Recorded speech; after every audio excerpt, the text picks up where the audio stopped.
History in an Hour, The Gunpowder Plot, by Sinead Fitzgibbon. Read by Jonathan Keeble. Introduction. Remember, remember, the 5th of November. Gunpowder, treason, and plot. I see no reason why gunpowder treason should ever be forgot. Like all good conspiracy stories, the tale of the Gunpowder Plot of 1605 is one that combines elements of mystery, intrigue, suspense, and, of course, deception.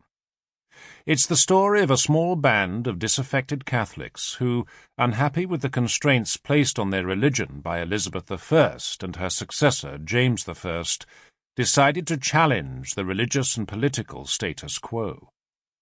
They would do this by committing the ultimate act of terrorism, the destruction of both king and parliament. The plan was audacious and surprisingly simple, and came very close to succeeding. There have been innumerable terrorist conspiracies, both successful and otherwise, down through the ages, but the Gunpowder Plot has succeeded in capturing our imagination unlike any other.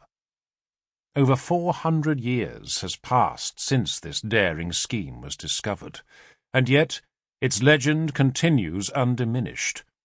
Every year, bonfires are lit the length and breadth of Britain to mark the plot's anniversary, a tradition which dates back to that fateful November night in 1605, when the Gunpowder Plot was uncovered at the 11th hour.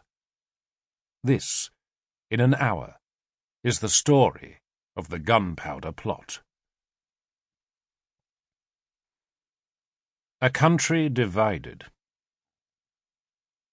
England at the turn of the 17th century was a country rife with political tensions and religious divisions, the roots of which can be traced back some 70 years to the reign of Henry VIII.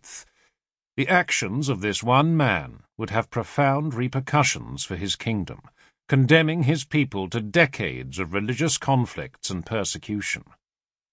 The discord which resulted from Henry's exploits would in turn give rise to one of the most audacious terrorist plots this country has ever seen, the Gunpowder Plot. Henry VIII.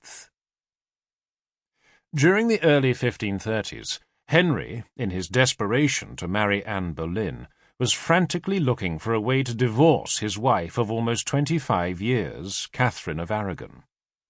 When numerous appeals to Rome for an annulment fell on deaf ears, Henry's patience began to wear thin. Powerless in the face of the Pope's authority, Henry grew increasingly resentful. Until this point, Henry had been a dutiful and pious Catholic. Despite this, relations between the English monarch's court and Rome were invariably strained.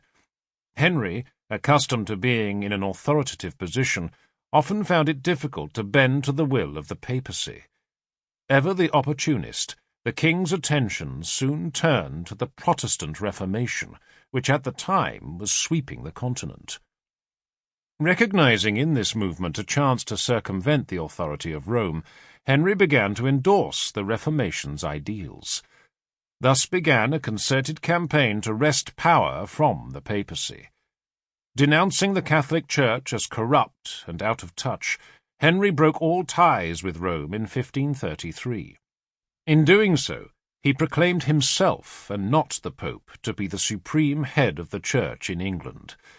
The king was now bound only by his conscience in matters of religion and theology.